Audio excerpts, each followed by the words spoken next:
Welcome back to Critical Accounting. My name is Cameron Graham, Professor of Accounting at the Schulich School of Business. Today we're going to talk about current liabilities, and believe you me, this is a more complicated topic than it first looks.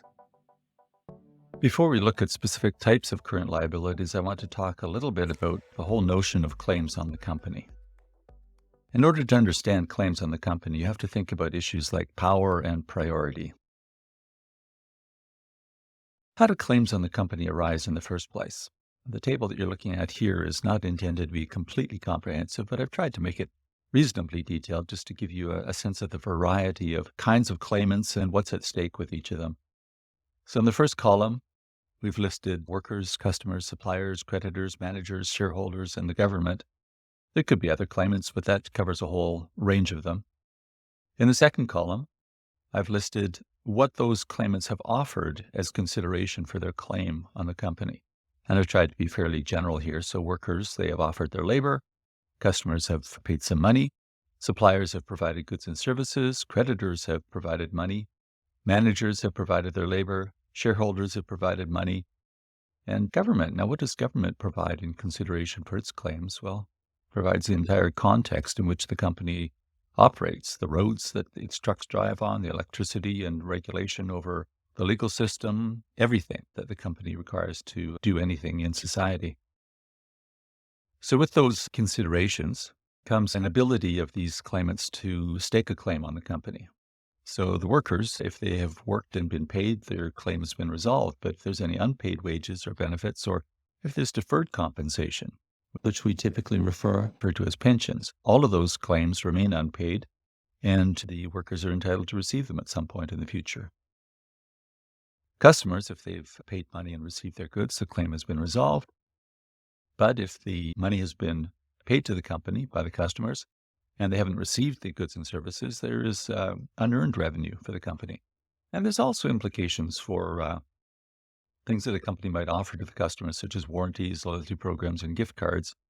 We're going to get into those in excruciating detail later on in this lecture.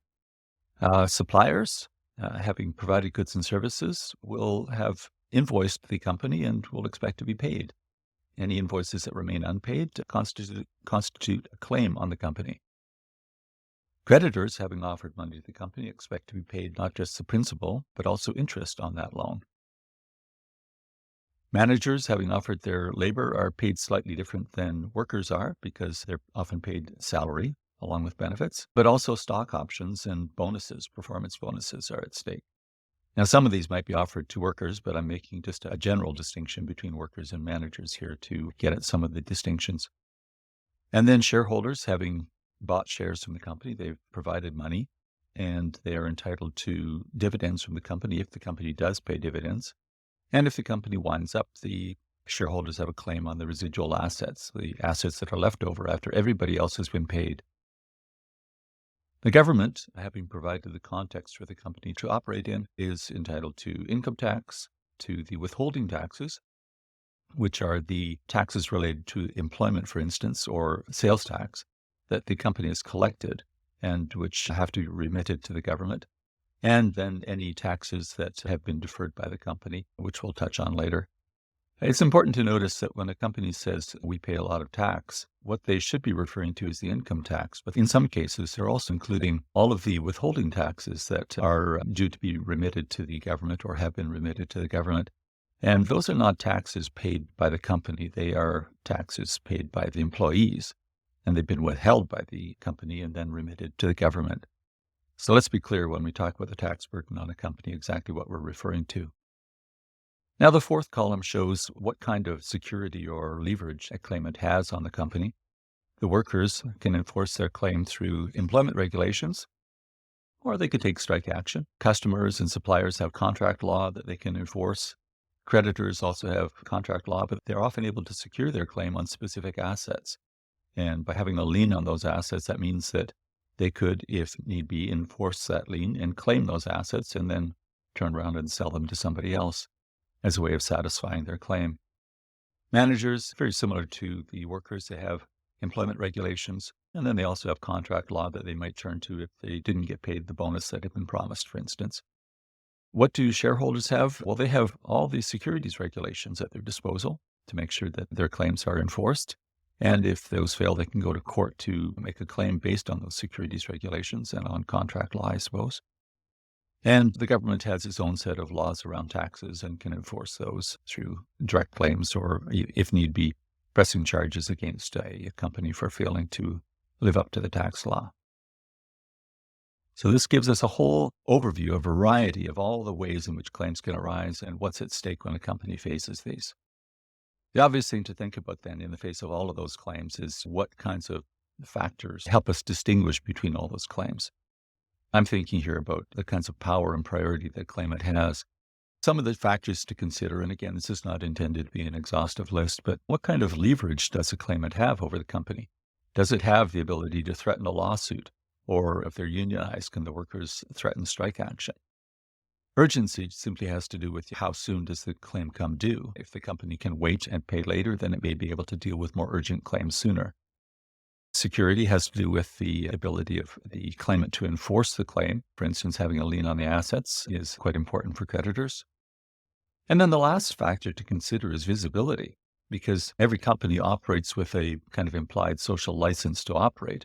And if it does not live up to the terms of that social license that are implied by society, then it suffers some consequences. So it does not want, for instance, to be turning down a claim pressed by an elderly widow who is looked at sympathetically by the public, does not want to be seen to be rampantly polluting its environment because that looks bad in addition to being bad. So this notion of visibility, I think, is just like a political consideration. What's at stake politically for the company if it has to deal with one kind of a claim compared to another? And some claims have higher visibility than others, or can be promoted into the media in different ways depending on what the claimant decides to do. So all of these things affect the power of the claimant to enforce their claim against the company. How are claims classified? Well, they're all shown on the right-hand side of the balance sheet. So here I'm talking about all the claims, obviously not just current liabilities. Claims are distinguished in accounting between those that pertain to liabilities and those that pertain to equity. This is a long-standing distinction, but it's really just an arbitrary distinction because everybody has a claim on the company of one kind or another. The equity section seems to be reserved to prioritize, to give special visibility to the shareholders of the company, the common shareholders. And that has to do with our capitalist system and the priority that is given to those who already have money. We have in the liability section a distinction based on time, current versus long-term liabilities, similar to the distinction that's made on the asset side of the balance sheet. And in the equity section, we got common shares and retained earnings, which are the two main categories. But then you've also got this notion of accumulated other comprehensive income that we'll get into later when we get to the equity section of the textbook. And it has to do with changes in asset value that have to be accounted for in order to balance the balance sheet. But you're not ready as a company to have those flow through the income statement and affect net income. So they don't show up in retained earnings. So what do you do? Well, you have to accumulate them in this holding place, accumulated OCI. And later on, when you actually sell or liquidate those assets, then the difference between the price you paid for them and the price you sell them for will become a gain or a loss, and it will move from accumulated OCI into the retained earnings section by virtue of showing up as a gain or loss on the income statement. So that's the layout of the right side of the balance sheet.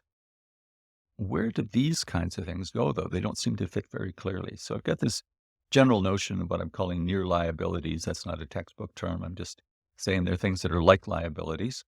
If you think of liabilities as something that is based on a historical event that the company now owes a claimant, provisions are for things that haven't really happened yet. For instance, a mining company might have to clean up the mine site. So it's going to be incurring those costs in the future. The provision is about recognizing that expense ahead of time, so it'd be a debit to expenses. But the credit is not to cash because you haven't paid for them yet. The credit is then a liability, but it's not a liability for a cash flow that's been incurred. It's for an expense that has been recognized in order to, for instance, match it to all the revenues that the mine has been generating. So you want that matching principle in operation. But because you haven't actually paid for the cleanup yet, the provision is simply this notional credit sitting on the liability side of the balance sheet. When you get around to actually cleaning up the mine site, you're going to have a credit to cash as you pay for the cleanup. And the debit is not going to go on the income statement at that point. It's already been recognized as an expense earlier. At the time of cleanup, the debit is going to go against the provision that's sitting in the liabilities section of the balance sheet. So provisions can be short-term or long-term, depends on the nature of the thing you're providing for. Contingencies and commitments, I'm going to talk about those in detail later on, but there are also things that are kind of like liabilities, and it's not sure where they should go on the right side of the balance sheet. And the last thing to consider is what's called hybrid securities. Now, these are going to show up on the balance sheet. The question is, are they liabilities or equity? When we get to the long-term liabilities section of the course, we're going to be talking about bonds and preferred shares in a little more detail. Suffice to say that the word hybrid means that these bonds and preferred shares, depending on how they're structured, could have some features that make them seem like liabilities, and they could have some features that make them seem like equity. So the question is not whether to put them on the balance sheet, but whether they should show up in the liabilities or the equity section. Let's consider the time value of money before we get any further in talking about liabilities. The basic notion of the time value of money is that if you have to pay somebody now, that's going to cost you whatever the amount is that you have to pay for them. But if you have the privilege or the advantage of paying that same amount of money in the distant future, it's not really worth the same amount because you could take that money and invest it and earn an interest rate on it and then use that money to satisfy the obligation in the future. So in order to take that possibility into account, it's typical in accounting that if you've got a claim that has to be settled in the distant future, you shouldn't show it at face value. You should show it at present value, which means the reverse direction of charging interest. Think about what the value is that you're going to have to pay in the future and divide by 1 plus the interest rate each year coming back towards the present, and you end up with a smaller amount. That's what's shown as the present value of the future obligation. We'll go over this in much more detail when we get to the long-term liabilities section of the course. But the important thing to notice here is that current liabilities are always disclosed at face value, not at present value. Why is this? It's not because you can't do the calculation. You could. If a current liability is due in 13 months, you can do a calculation. If it's due in 10 months, you can do a calculation. Why are they disclosed at face value? Not because we don't care about the time value of money, but because the difference in the value that would be shown is not going to be materially different from the face value. So we just don't bother for current liabilities. All right. Having considered those general principles, let's talk about all the different types of current liabilities. Hang on to your hat. The first thing I just want to clarify is the notion of a line of credit. This is a kind of bank indebtedness that sometimes shows up near the top of the current liabilities section. Current liabilities, like current assets, are disclosed in order of liquidity. The things that would have to be paid first are typically shown at the top of the current liabilities section, and the things that can be paid later on in the year are down towards the bottom of the current liabilities section. So bank indebtedness is often up at the front because a line of credit has to be paid on demand, and I'll clarify what I mean by that in a moment. Let's just make sure we know what we're talking about here. A line of credit is just a flexible loan, and it can be drawn upon and repaid as the company needs. The important thing to notice is that the intention of it is to help a customer, a bank's customer, with short-term cash flows. So in this case, remember, when we're talking about customer, we're talking about the company being a customer of the bank. So a company goes to the bank and says, every month I get paid by my customers and I'm able to pay all my wages and stuff. The problem is that the wages are due on the 15th of the month and I often don't get paid until towards the end of the month. Can you help me out with some bridge financing? Well, that's what a line of credit is for. This can be to help cover the inventory self-finance period that we talked about in the inventory section of the course, or it can cover the gap between, as I said, the time you get paid by the customers and the time you have to pay the wages. The important thing to notice is that line of credits are not shown at the full value of the line of credit. You only show on the balance sheet the amount that you've drawn. So if you have a $20,000 line of credit and you're not using it, the amount that you show on the balance sheet is zero. But if you draw $100 from it, then you would show that liability as $100. So just the amount that you've drawn is shown on the balance sheet.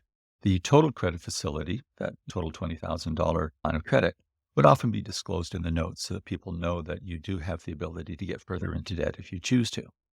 That's an important note to disclose to other creditors who are thinking about whether to advance you money, and they look at your balance sheet and they say, well, you don't have too much debt. It's important for them to know that you do have this ability to get further into debt without their permission. So yeah, at the very least, it's polite to tell them about it.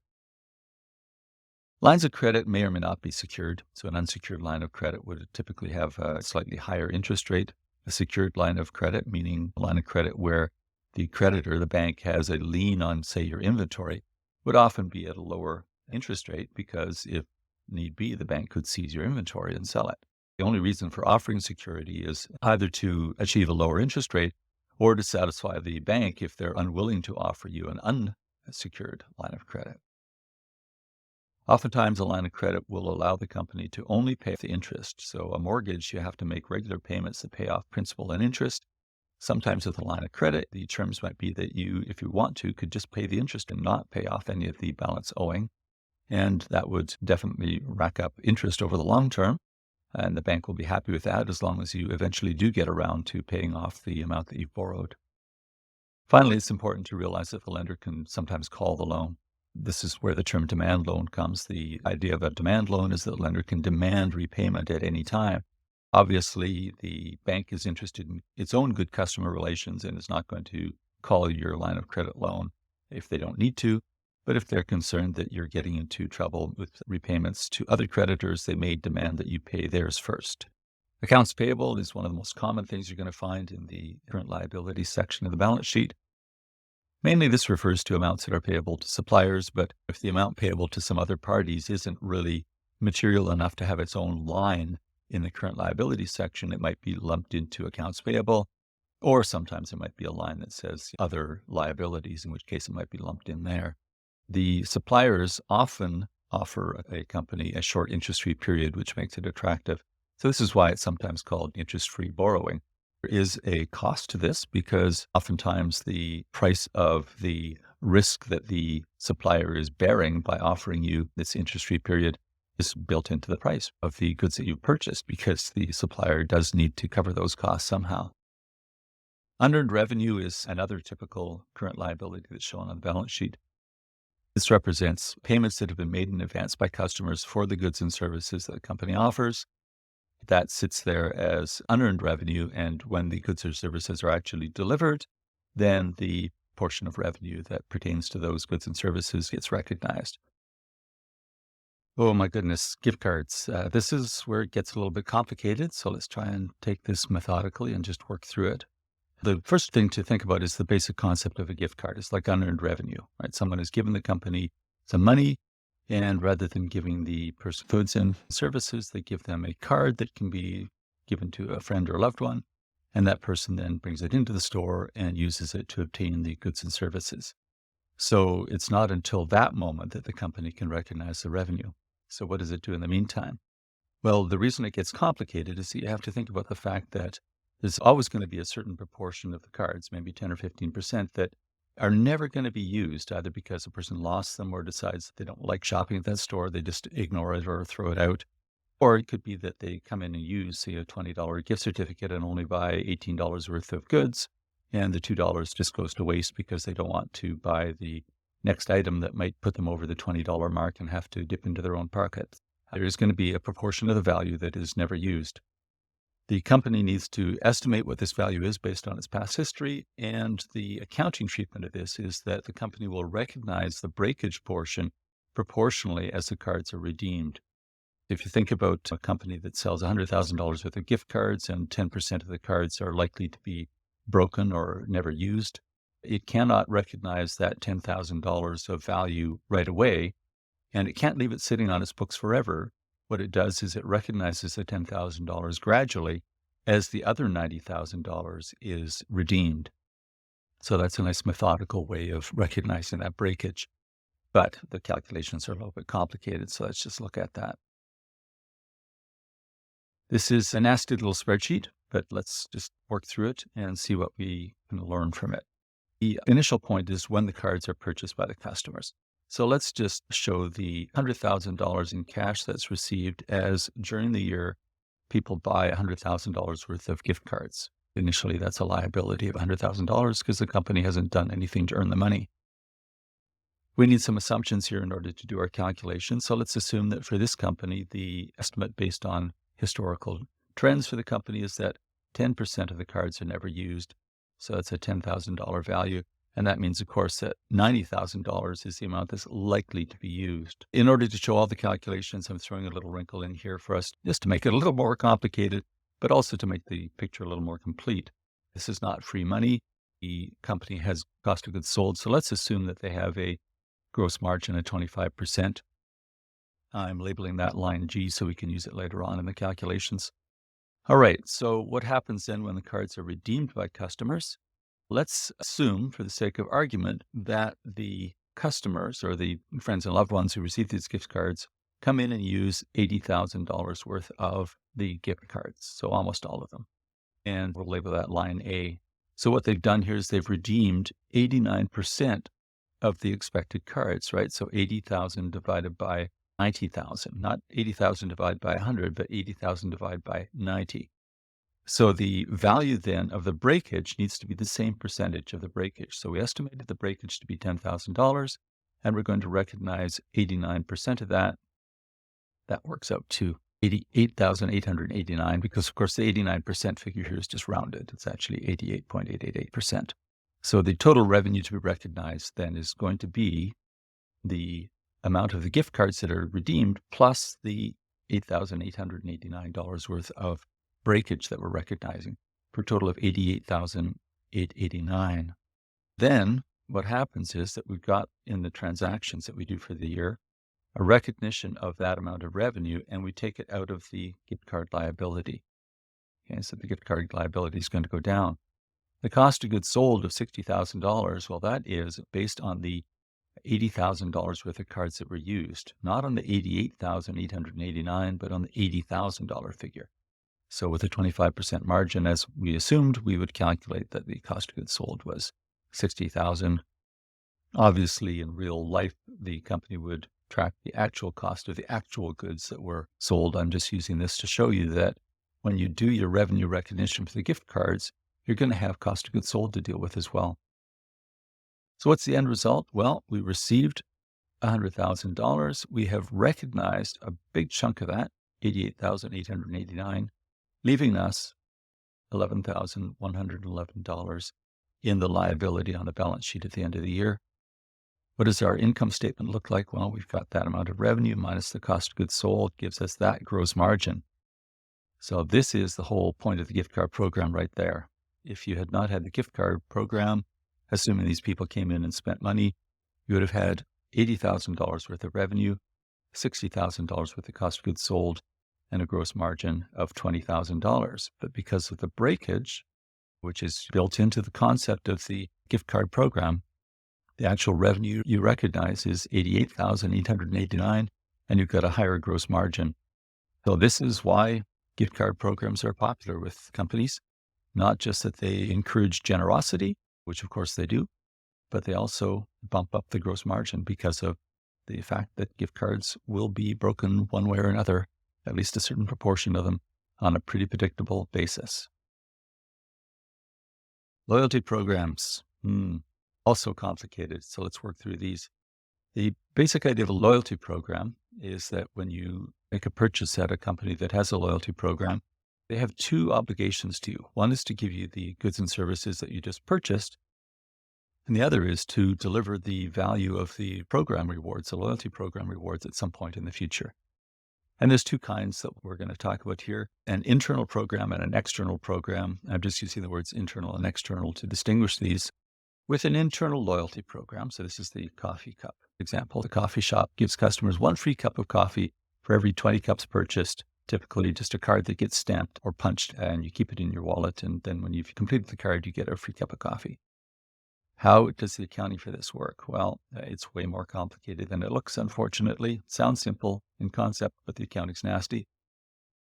The idea, of course, is that there are the two performance obligations. In this case, when you buy a cup of coffee and get your card stamped, the company is obliged to give you the coffee now, but also some coffee later, coffee of some values at some point in the future when you've completed the card. And here's how the accounting works in principle. I'm going to show you a spreadsheet in a minute that will detail this, but the basic idea is that you have to allocate the money that you received over these two obligations. And that calculation is more complicated than you'd think.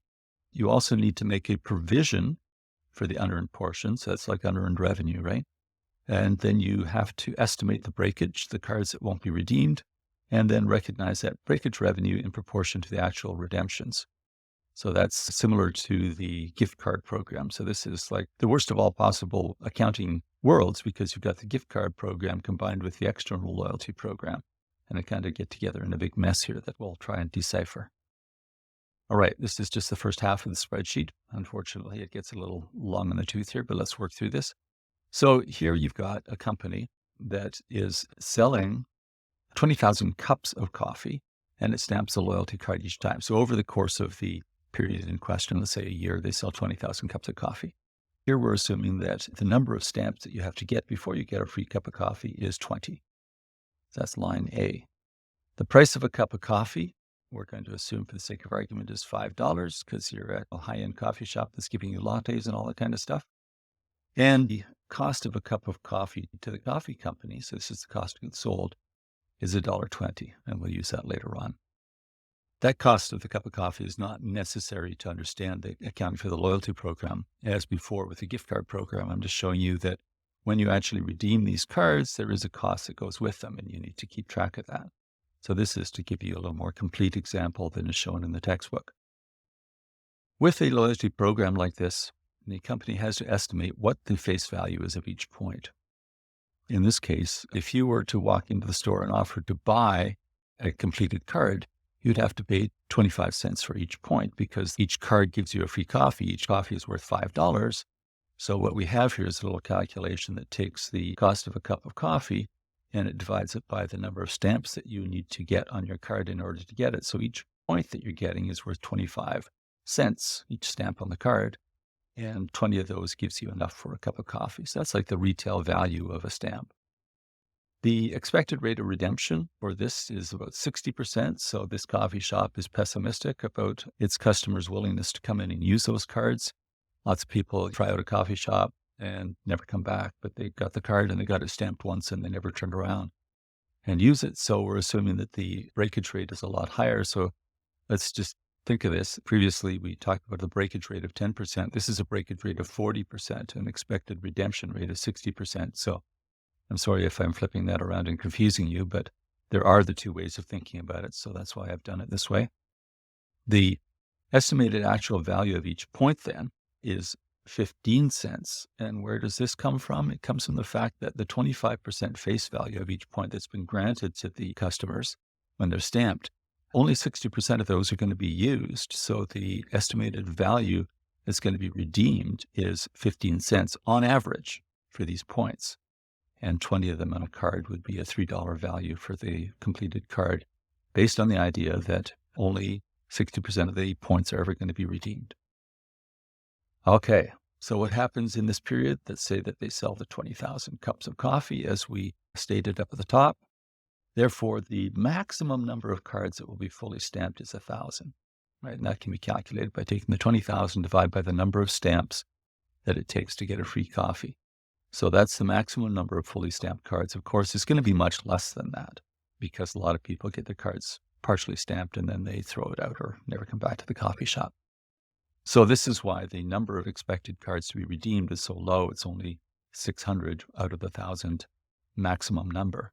That's that figure right there. Okay, so what happens next? Let's just do a little calculation here. We have the retail value of the coffee sold at 100,000, right? So 20,000 cups of coffee at $5 each. And then the retail value of the loyalty points is 3,000, and that is the 15-cent value of the points times the total number of stamps that were done. So we end up with 3,000. This gives us a total value that's been promised to the customers of $103,000. So they only received $100,000, right? But they promised the customers an estimated value based on the expected redemption rate of $103,000. Okay, so if we do a little calculation then, if $103,000 is our total, the value of the coffee sold is 97.1%, and the loyalty points are 2.9% of the total. And then what we're going to do is we're going to take the cash that's received and prorate that based on the same calculation. So I've rounded those numbers, 97.1 and 2.9 in this case, just to make it a little easier to follow. And that gives us a distribution of the cash that's received into a portion that's recognized as revenue, 97.1, and a portion that's not yet recognized, which is our provision for the loyalty program of 2,900. The cost of goods sold, along with the coffee that's sold at this point, is $24,000 coming in inventory. So this is based on the 20,000 cups of coffee that were sold at $1.20 each in terms of the cost of goods sold. At the time of purchase, all of that can be done and we can make all those estimates. So what happens then when the customers start to come in and use those cards? Let's assume that so far in the year, the customers have redeemed 350 of the cards. We expected them to redeem 600. They've redeemed 350, giving us 250 left. So the important thing here is that we have this amount right here of 58.3% of the cards being redeemed this period. What does this mean? It means that we made an initial provision of 2,900, and we can recognize the same proportion of that provision as revenue, which works out to 1,691, leaving us a balance in our provision of $1,209. Okay, so the bookkeeping for this then is a debit to the loyalty provision and a credit to revenue, because we're recognizing revenue as people use the cards. So not just the 350 cards that are used in total, but we're actually doing this calculation to calculate the percentage of the provision that we made, because the provision takes into account the expected breakage rate. Of course, when we give the customer the coffee that goes with the redeemed card, there's a cost of goods sold for that. So that's why we tracked it over here, and it gives us a cost of goods sold of $420. So if all of this happened during the year, over the course of the year, the company sold 20,000 cups of coffee and issued all those stamps onto the loyalty cards. And during the year, the customers redeemed 350 of the stamped cards out of the 600 that we expected them to redeem. Then we would have total revenue recognized for the year based on the coffee revenue and the loyalty program revenue of $98,791. The cost of goods sold would be the $24,000 originally plus the $420 on the free coffees, gives us a gross margin of $74,371. And that's pretty normal for a coffee shop because the cost of coffee is pretty cheap compared to the price that you pay.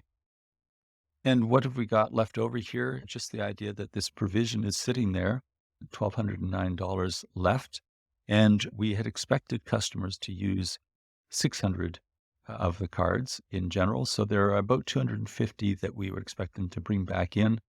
When they do that next year, then we'll use up the rest of that provision. All right, so that's your internal loyalty program. Kind of nasty. I have provided the spreadsheets for this on the website for this course, and you can download those and play with those numbers, and you can change the amount of redemption and the cost of the cup of coffee and so forth just to play with those figures. This is such a complicated calculation that I'm not going to be asking you to do this calculation on the final exam. It's just impossible to do without a spreadsheet to track everything. But you do have to understand what's going on. A typical question that I would ask on my final exam would be to show you calculations like this and get you to explain them so you can tell me what's happening. And what is the basic principle here that's at stake? Why is this amount paid for the coffees deferred as a liability and recognized later? And what happens to the cost of goods sold and so forth. So all of those ins and outs you need to be able to explain in plain English. So I would recommend that you sit down with this and try to explain it to your study partner in your own words so that you have a good sense of whether you understand it and can respond to the potential question on the final exam. Now let's talk about an external loyalty program. So the example here is the LCBO, offering air miles when you buy wine or beer or liquor. Air miles are an option for people, but those people who do collect them can get air miles points based on the kinds of alcohol that are purchased. LCBO offers two kinds of features with the air miles program. There's just the percentage of the total purchase that you get in air miles if you're collecting them.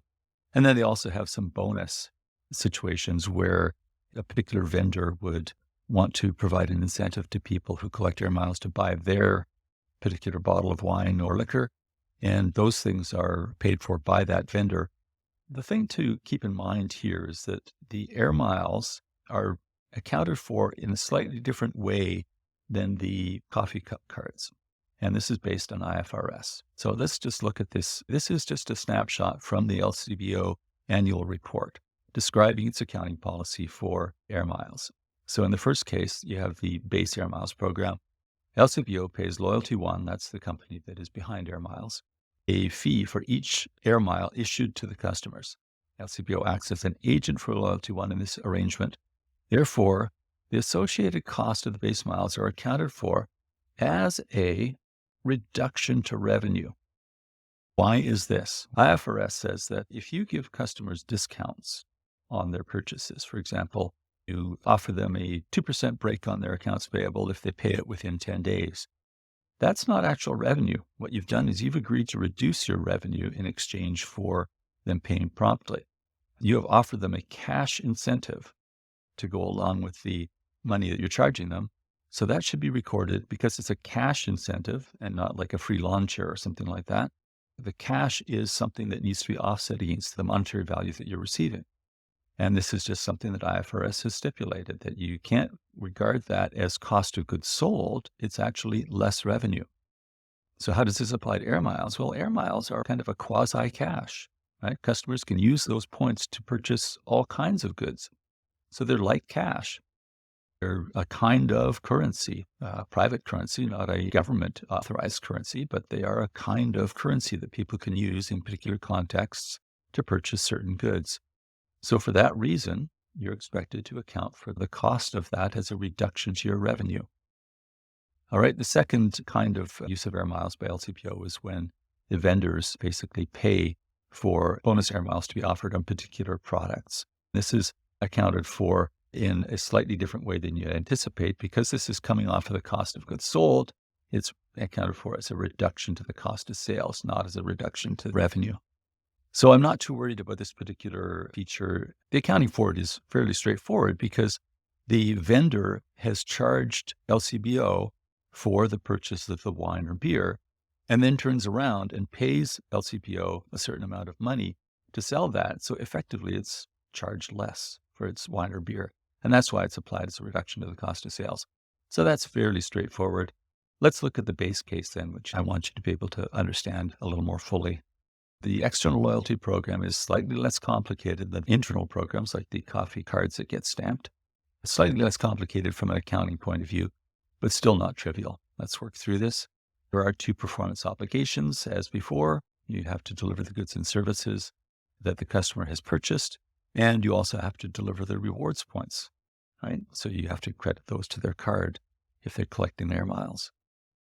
The accounting for this, you have to allocate the money that's been received over the two obligations, and you're going to be treating those points that you're giving the customer as a kind of a quasi-cash, so it's like a sales discount. And then the cost of buying the points from the rewards partner is not cost of goods sold, but it's a contra revenue account. So let's look at the calculations that are involved in this.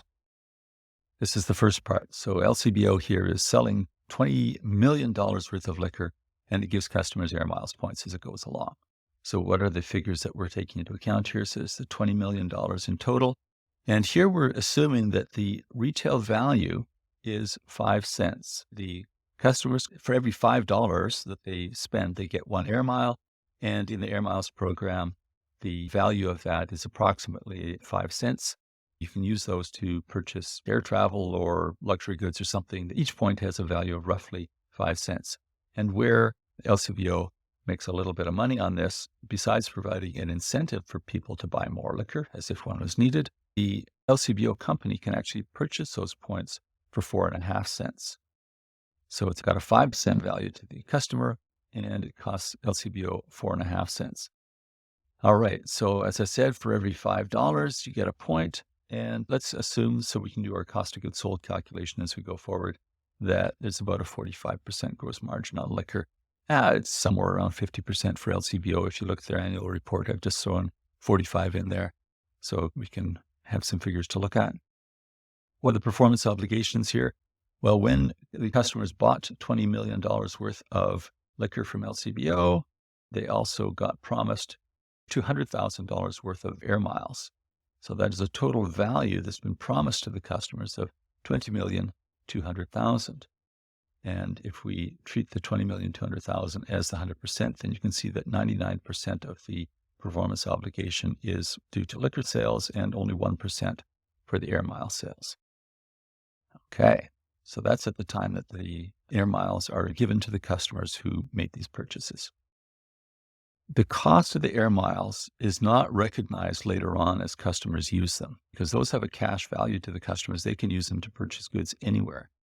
So what has to happen is that the cost of the air miles needs to be recognized at the point of sale.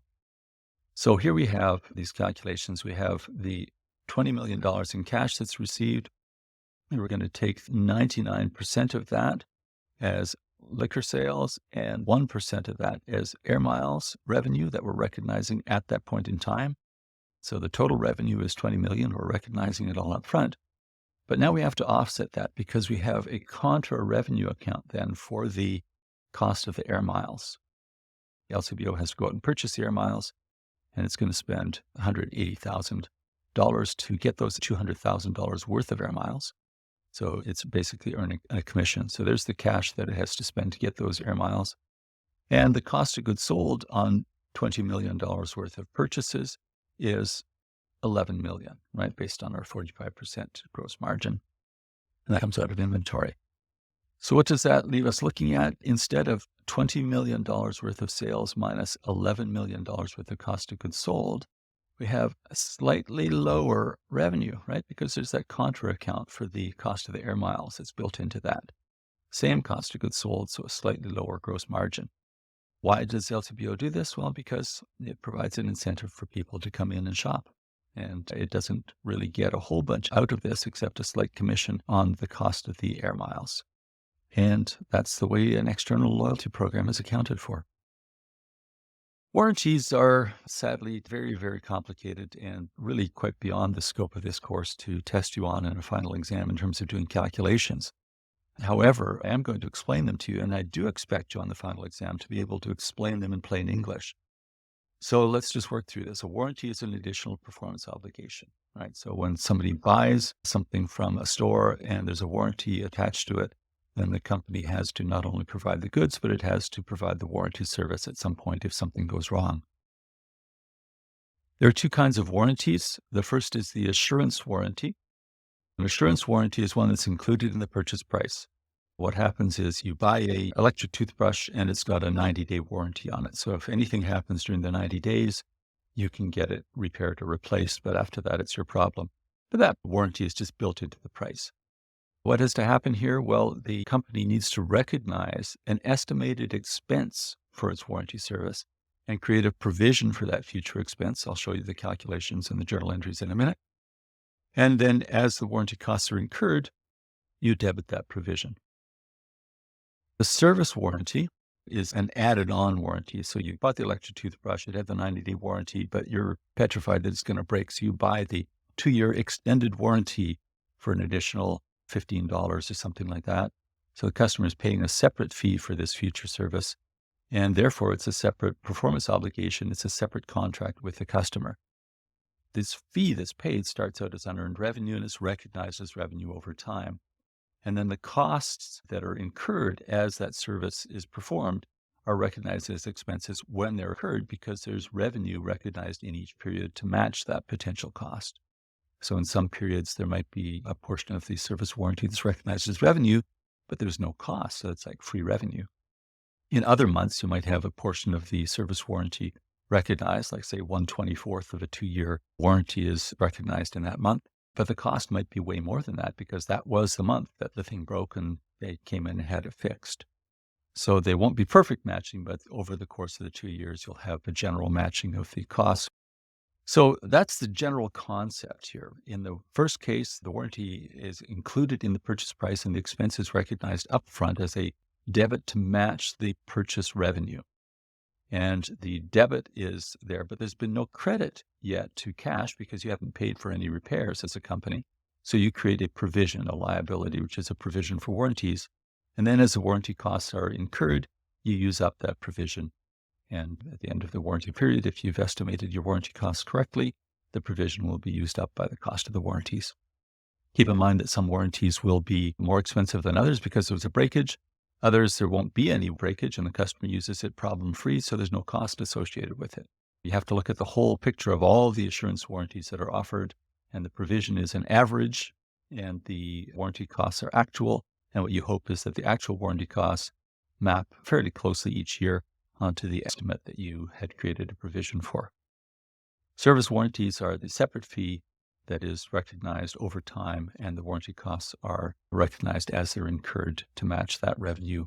Again, on average, you're going to be looking at all the service warranties that were purchased and recognizing a portion of all of the revenue, and only some of them are going to be incurring expenses in any given month. I'm not going to be showing you the actual calculations in the spreadsheet in this lecture, but I am posting a document that goes into a little more detail on this so that you can play with that and understand it a little better.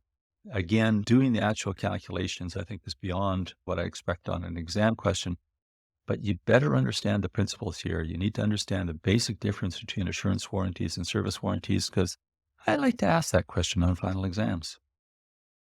Provisions, I just want to deal with the general concept of a provision because I've been throwing it around left, right, and center here.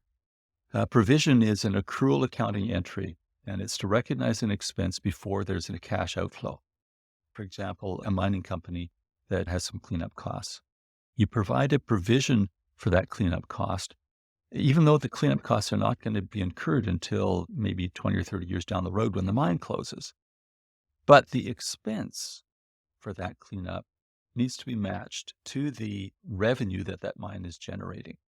So this involves the matching principles and also the conservatism principle, because you don't want to be overstating your revenues during the period that the mine is in operation and then having this huge hit at the end for the cleanup costs. So to be conservative in your estimate of the revenue, you match an expense to it. Examples of this would be, as I said, environmental cleanup costs, but also if a company has been sued for damages for something, if the company is likely to lose and that settlement will take place sometime next year, you should estimate what the cost of the lawsuit is going to be and list that as the amount that you're likely to be losing. So you're being conservative. You're recognizing the expenses now. Why? Because the lawsuit is going to involve something that you did in the past. You don't wait until the date that the lawsuit settles. You recognize the expense as soon as you realize that you're likely to lose it. And the amount that you're going to recognize there is going to be the estimated amount of the award times the likelihood of actually losing the lawsuit. So you're making some kind of a provision, an estimate of what the likely damage is going to be. The other thing that appears on balance sheets of corporations is some sort of provision for future income taxes. This arises because you've recognized an income tax expense to match to revenue in a given period, but you're not actually liable yet to pay the income tax bill. The government has allowed you to hold off paying income taxes because of some tax incentive offered through, say, a generous capital cost allowance on your income tax calculation. So what this allows you to do then is defer paying the income tax. And so you're recognizing the expense early. That's a debit to your income statement. The credit is not going to cash because you're not paying those taxes. So it has to be some sort of a liability. So even though you're not due to pay the taxes yet, you're recognizing that in the future you will. So that's why I've listed it here under provisions. In order to recognize a provision on your balance sheet, it needs to be likely that you're going to incur the expense, and you have to actually be able to estimate it. Going back to the lawsuit, if it's not likely you're going to lose the lawsuit, don't put it on your balance sheet. You can just put a note in your financial statement saying that this lawsuit has occurred and this possibility of such and such damages that you're estimating, but you do not believe it's likely you're going to lose that lawsuit. So in that case, you've disclosed it, but you haven't disclosed it on your balance sheet. It's just in the notes.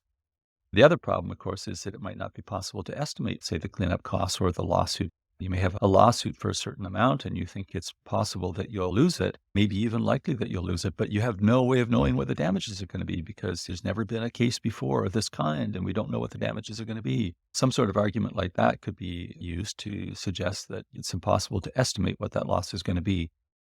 When a future expense is likely to be incurred and you can estimate it, then you should show it as a provision on your balance sheet. Otherwise, just disclose it in the notes to the financial statements.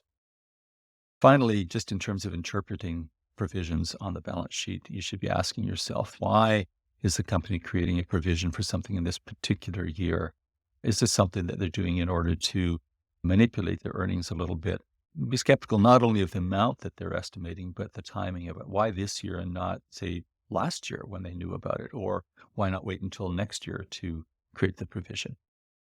Some other current liabilities, just briefly, liabilities to the government for taxes payable. So this is different than a provision for future income taxes. This is actual taxes that are owed this year, and you just haven't cut the check to the government yet. So that would be taxes payable. And withholding taxes. So when you collect employment insurance, CPP, and employee income tax deductions off of their payroll, you are responsible for remitting those to the government. They're not your taxes as a company, but you're withholding them from the employee and remitting them to the government on the employee's behalf.